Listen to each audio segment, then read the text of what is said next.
Well, today I'm excited. I'm here with Dan Hayden. Dan and I met through a mutual, uh, I guess it wasn't a partnership. It was a ministry, Yeah. business relationship that we were both coaching, that we were both getting at the same time. And I met Dan and learned what he did. And ever since that time, I've been excited to have him on our program or on our show to help those who are in the same season of life that Dan deals with. I'm with Dan Hayden. He's the founder of the Find Your Azimuth Christian Coaching. Dan helps dads move from frustration to connection with their teens. And with 23 years of Army leadership training and with biblical insight, Dan equips dads to lead their teens with wisdom, with faith, and emotional intelligence. So, Dan, welcome. Thanks for joining us. Yeah, thanks, Craig, for having me. It's been a sort of a long time coming for the two of us to get together and get this on the calendar. So I appreciate you making the time. Well, you're welcome, and I am the beneficiary of you being here today.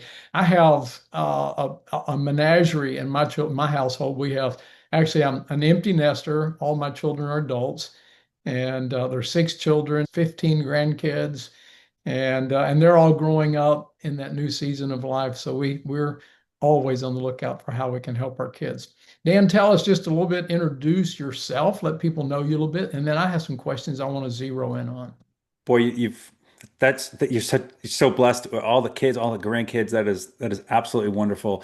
Yeah, like you said, I spent 23 and a half years in the Army, and then I decided to turn to the coaching profession to write the next chapter of my life. Having been the benefactor of coaching while I was in the Army, I understood how it could help somebody grow and develop and the impact that coaching can have. And I think initially, not I think, initially, I wanted to work with young adults. I taught at West Point for 3 years. I ran the largest Army ROTC program on the West Coast for 3 years. So my heart was really in it for those 20 somethings. But what I discovered after a year and a half, 15 months of sort of banging my head against the wall, young adults, they just don't understand the value of coaching, probably wouldn't pay for it even if they could.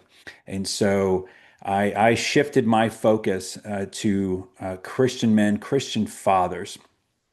And what I do is I help them show up as calm and steady leaders both at work and at home. And I would not have made this shift if I didn't believe of what I saw in myself, what my kids saw in me, what my wife saw in me. As I was being coached, I found a wonderful framework through which to coach these men. It made an incredible impact on me as a dad and me as a husband. And I said, I want to bring this to other men. Other men need this. And I'll tell this quick story. So I've got four kids. I've got twin daughters. They're freshmen in high school. And they were born in Maryland. This is going to get into the Army life kind of stuff. They were born in Bethesda, Maryland. And then I've got a 12-year-old daughter. She was born in Hawaii. And I've got a 9-year-old son. He was born at West Point, New York. And so that just sort of gives you an idea of the tumult and adventures that our families have had. And so getting back to the impact that my coaching has had on me and the impact that I can now impart on others, I got the greatest testimonial I will ever receive as a coach and as a dad, ever. And it came about a week and a half ago. And mind you, I was picked my daughters, my two freshmen, picked them up from school. Mind you, that morning I had yelled at one of them, for something pretty minor in retrospect. But I immediately owned it. I apologized, and we talk about all of that stuff. We were driving home, and she says, "Hey, Dad, can I talk to you about Wednesday night?" Wednesday night is when we have high school ministry at our church. My daughters go, and they do all the normal sort of high school ministry stuff. They play a bunch of games and they get into worship and they've received the message and then they get into small groups. Anyway, in their small group leader, and they've got two small group leaders. And one of the small group leaders sort of prompted the discussion. And my daughter's relaying this story to me while we're in the car driving home. And she says, Dad, they were asking us, who in your life has heard God's calling and is living out God's purpose for them. And I was like, ooh, I don't know where this is going, right?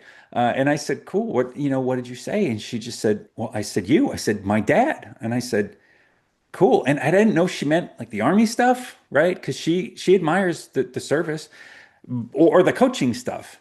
Well, it was the latter. And she goes, Dad, it's the coaching. It's how, you're helping other guys, and dads become better dads. Because I mean, you're a better dad. So it works for you and how you want to give that to others. And like Craig, I almost lost it, right?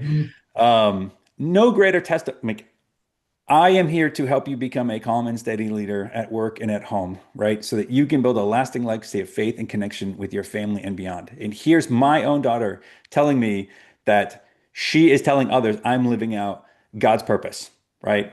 So Amen. clearly, she even told me, she's like, well, because you're a good dad. Look, I'm not a perfect dad. And they're not looking for perfection, right? But they're looking for stuff like, owning up to it. They're looking for presence. So anyway, that's what I do. That's who I serve, and that's a little bit about me.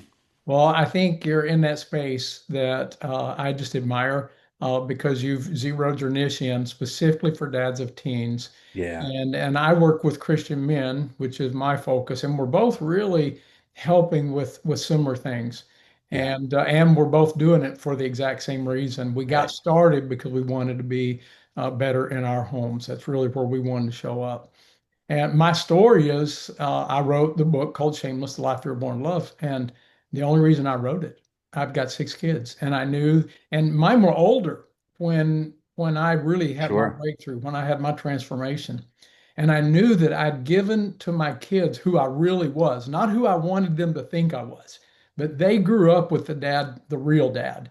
And I knew they had all my insecurities and struggles. And so sure. I wrote the book for their sake. And like you, the greatest testimony is when they come back and say, Dad, we see what how God's changed your life. And I want to say this, I was a pretty good dad before. I wasn't a perfect dad, Yeah, and this was my biggest flaw. But they just saw the change, the tenderness, gentleness, compassion, understanding, the lack hmm, of drivenness, the connection, and they wanted that. So I've now got to coach all my children and either formally, some that said, I just want to go through the sure. program, or informally, but I've got to coach all 6 of them and in-laws and grandkids now through this training. So that's the greatest testimony you can give. And that's really why I want you here. I know that you have the transformation in your own life that goes with um, okay, not it's beyond a paycheck because neither one of us Yeah, get a really big paycheck for this. yeah, yeah. It's the life. That's what really That's lights right. our fire. So awesome. Thank you for that. I appreciate it. Well, I have something specific that's been Yeah, on my mind since you and I started talking that you do that I just appreciate so much, and that is creating emotional safety. yeah, You're creating an environment where your kids can tell you anything. They can be anything. They can fail in any way, and they're not going to stuff it. They're not going to hide it. They know this yeah. is a safe zone because you've demonstrated. I don't want to say too much about it. I'll let you talk about it. Okay. You build it up. So the first thing, just talk about what is emotional safety, and then give us some ideas how you create it. And I've got some more questions I'd like to fire at you. Yeah, that's awesome, right? So, when we talk about emotional safety, it's really being emotionally available for your kids, right? And I think as dads, we sometimes, not sometimes, we often really get into this provider mindset, right? That's what we're there to do. Well, we are more than providers for our kids. And I tell this story all the time. When one of my daughters enters the room, I mean, and if she enters the room that I'm in, she will look immediately at me and just go, "Hey, Dad." And she's not looking to have a deep conversation. Those come later. That's fine, right? But it's in those small everyday moments where you build that emotional safety, where you build in that emotional availability. Again, she's just there to take my temperature. And if I'm on my phone or if I'm distracted or if I'm just watching TV and I don't acknowledge her or I just acknowledge her with a hey, you know, that sends a signal to her because they experience our presence, they experience our tone, they experience our posture, right? And that sends a signal. Not dad's not safe right now, right? Just leave him alone. Okay. Look, we all have those moments. Okay. Life is not all rainbows and butterflies, but how do we want to respond even in those small moments? Because those small moments over and over and over again also build predictability. They also build consistent character. Because if she comes into that room and she says, "Hey, dad," and instead of just staring at the TV going, "Hey," I look at her, I turn my face to her, right? And I just go, "Hey, what's up, dude?" Which is normally how I react now. She'll usually just go, "Good," and walk away. She didn't even answer my question, right? "Hey, how are you?" Nothing. Uh, that's not answering my question. That's okay because she now knows it's safe to come to dad. I'm acknowledging her. I'm turning toward her, right? And again, my resting face is not, it's not very welcoming.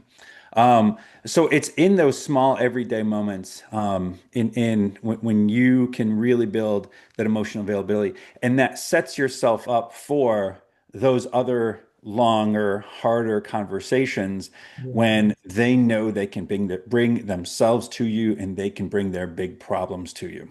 Okay, I want to say this. Just to everybody that's listening right now, if you didn't catch everything you just said, it was so simple but yet so powerful. Back Yeah. up, back up your device on this and catch it. And because I've just been coached too.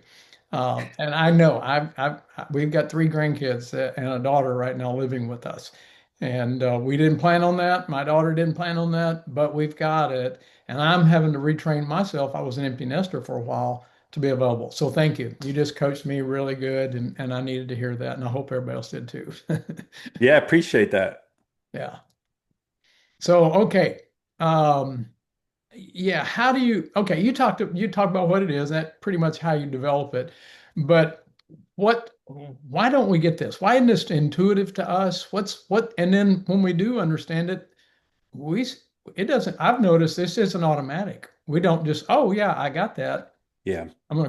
What's our biggest hurdle? What have you seen through your time in military leadership, your time as a husband, as a dad, Yeah. just in leadership and in coaching dads now? What are you seeing as some of the biggest hurdles or the biggest hurdle that men are facing? Yeah, I think that there's a couple of things, and there's a couple of things to unpack there. I mentioned earlier sort of this provider mindset, right? We're there to do one thing. We're there to provide for our families. Okay. So we go to work, we work 8, 10 hours a day, sometimes more, sometimes less. And we come home and, our job is done. Well, I once had a conversation when I was a young captain. The senior non-commissioned officer, my first sergeant, had a very frank conversation with me one night. I was single, didn't have any kids. I was dating my wife at the time, but in any event, he made it very clear to me. He had 3 kids and he was single, and he made it very clear, "Sir, my job doesn't start. My real job doesn't start until I leave this office." Okay, and that just sort of blew me away and really sort of set me up for, hey, look. You are more than just a provider for your kids. So there's that provider mindset. There's the normal stuff that we as men sort of get trapped into. Stuff like pride. Um, I don't need to be doing that. That's my wife can Mhm. handle that. Well, no, it truly is a partnership, right? And I coach a lot of men through that in identifying those negative thought patterns, and when they arise. Because here's how you can tackle it, right? Here's how you can sort of break that cycle. It's not going to happen every time, but the more you do it, the more your brain is going to rewire itself to actually do it, right? The more you go, "Hey, what's up, dude?" every time your daughter's taking your temperature, the more your brain is going to be rewired to do that, and it'll just become automatic. So, and that's what I coach them through, and noticing in the moment. Hopefully, you notice before the moment, and you can already switch your mindset. But noticing in the moment, or even after the moment, don't beat yourself up about this stuff, right? These are mental thought patterns that have been ingrained in you, for years, Yeah. right? So it's how do you sort of make that switch from just staring at the TV going, "Hey," to acknowledging them. And look, again, it's not going to be perfect, okay? Because then we can talk about repair and owning your mistakes and talking to them about, "Hey, I was wrong for doing this," and you know that day that my daughter gave me the greatest testimonial I will ever receive, like I said, that morning she was in my car driving to school, and I was absolutely chewing her out for something that, in the long run, was insignificant. But all of the emotional sort of safety and this availability we're talking about that was banked up over time with her, she knows, hey, that's not the real dad, the guy who's Mhm. yelling at me for not putting keys in the car, whatever the case may be. That's not the real dad. The real dad is the guy I talked to my small group leader at church over, right? And so the more you're able to recognize those patterns, the more your brain is going to shift and identify them in the moment. And then it'll just eventually become automatic. And I don't know if that answers your question, but A, it's the provider mindset, and B, it's these negative thought patterns that are sort of ingrained in us, throughout the years. Yeah, James Clear talks about it's really a shift in identity. Once you begin to see Yeah. yourself this way, then you begin to behave this way, but not until you to see yourself that way. And you brought that out. You don't have to do it right every time. He actually says it's shifting your identity is like winning an election. You Yeah. don't need to get every vote. You don't have Yeah. to have Yeah. what am I trying to say? A unanimous decision. That's You just right. have to get the majority of the votes. That's all. Yeah. That's And right. one other thing you pointed out is it not only changes your brain, but you change your kid's brain. Now, Yeah. she's not viewing you as the guy that made the mistake, which a lot of times that's the way they view us because Sure. that's how we show up regularly. You won the majority of the votes in the other way, and she's now saying, "Well, my dad, that's not my dad. This is my Yeah. real dad." So that's awesome. Good. It There's it something really else. helps. It builds that emotional equity, right? And Mhm. again, yeah. One other thing I'll add to that, and this is pretty much what I deal with, are wounds from the past. Sure. Yeah, as you did bring it up. You talked about all the things that have been ingrained in us since childhood, Hmm. abuse, and I don't mean always physical abuse. Sometimes Sure. just emotional abuse. My dad adored me. He loved me to Yeah. death, but he had that hard side of him that beat me up a lot emotionally and sometimes physically. And that left a pretty good mark on me that I had to work through. And I just deal with dads or guys, men in general, all the time. That's what they're dealing with. Then sometimes it's just their own mistakes, things that they've done themselves, and they've created this baggage and of learning to see themselves the way the world does, and then Yeah. Yeah. changing all of that. Awesome.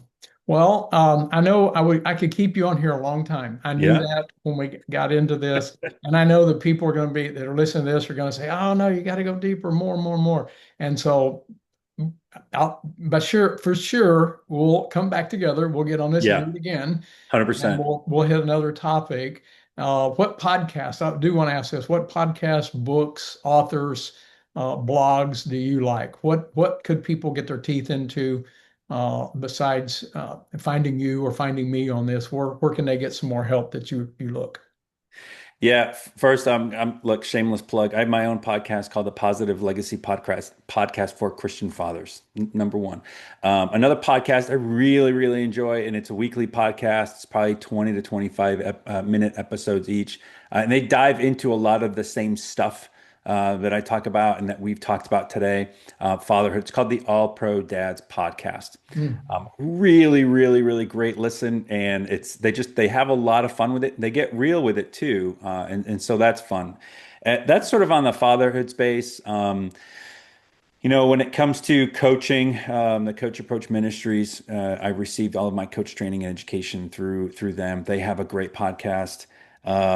Another sort of great mindset book that I just dove into. A fellow coach gifted it to me is this book called Soundtracks. I know it's pretty. I'm gonna throw it up there Mm-hmm. by John Acuff. It's I pretty know, Cuff. Yep. popular. I'm just diving into it now. So that's what those are the sort of podcasts that I listen to aside from you if it has anything to do with college football, the NFL, baseball, college softball, if it's a sports podcast, I'm probably listening to it. But Uh-huh. yeah, Okay. that's the media that I'm consuming right now. All right. I saved the best question for the last, and this is your testimony. when I say your testimony, not just what your daughter said, but talk to us about rewards. You got dad sitting there listening to this and saying, I know I need this. And but he could just turn this off and go his way. I really want to help these Christian men see, no, come on, you can make a huge difference. Tell me a story. Give me the rewards for winning this battle. Yeah, and I'll share this. This is a story from one of my clients, and to be honest with you, he's my brother. He was my first client, and you and I were sort of both taught that if you want to grow your client base, start with the folks that know you the best, right? Mhm. And in another framework, it's you got to think about where Christ started his mission, right? Jerusalem. Because if you're trying to coach and you're trying to get clients out in Samaria, it's not going to work. Start with your Jerusalem. And so, my brother, he's got two kids of his own and a stepson, and so I said, hey man, I'd love to work with you. This is the program that I'm starting, and he said, surprisingly to me, he said, yeah, let's do it. And so he relays the story, and I got a wonderful testimonial from him and from his wife as well. But he relays the story where this is where he knew it was clicking for him, all of the work that he had put in, because none of this happens without work, right? Yeah. And so he relayed this story. He's got two young kids, and they were doing what 6-year-olds and 4-year-olds do. And so, in fact, they're probably older than that. And anyway, his wife was in the other room, and she heard everything that was going on, and she had already predicted in her mind how my brother was going to react, right? And it was not in a positive manner. And he completely flipped the script because of the work that I had been doing with him. Again, it's a lot of work, but it's not hard. But anyway, and she sort of like peeked around the corner, like, what is that? Who is that in there? Right? That sort of thing. And that's when he knew. And then later on, she shared with him that story, like, hey, that argument that you had to break up with the kids earlier tonight. What happened there? And he goes, why? Because I wasn't screaming and yelling. And she goes, yeah. And he goes, well, it's the work that I'm doing with my brother. And so she has seen an incredible change and transformation in him, and in turn, he in himself as well, and his relationships with his kids is just blossoming because of it. So there's a good news story for you. Yeah, it's a real good story. I hope people will follow up and connect with you. Dan, tell them how they can follow you, find you online, anywhere. They need that. Yeah. So podcast is probably number one, right? A positive legacy podcast for Christian fathers. By all means, please leave a comment, rate it, all that good stuff, right? As you know, it all helps. Um, I've got an Instagram page, fya.coaching. You can look up my personal account on Instagram, Dan Hayden. I'm on Facebook. I'm on LinkedIn. Just look for my name and I will pop up. But that is primarily the easiest way to sort of get a better understanding on what I do to help dads and men and how I've been able to get all this done. Awesome, man. Thanks so much for being here. I really is difficult to shut it down. My mind wants to jump to, all right, I've got this situation with this Yeah. one-on-one coaching. How would you deal with it? That'll be another Yep. conversation. Thanks again for joining me today. All the links for Dan, how to be in contact with him that he shared today, I'll make sure I put those in the show notes as well. Dan, thanks again for being with us. I hope everyone has enjoyed it. You will check Dan out. And as always, I'd ask you to like the Truly a Masterpiece podcast and share it with anyone you know that could use it today. And thanks again for being with us. May the Lord help you to live that life you were born to love.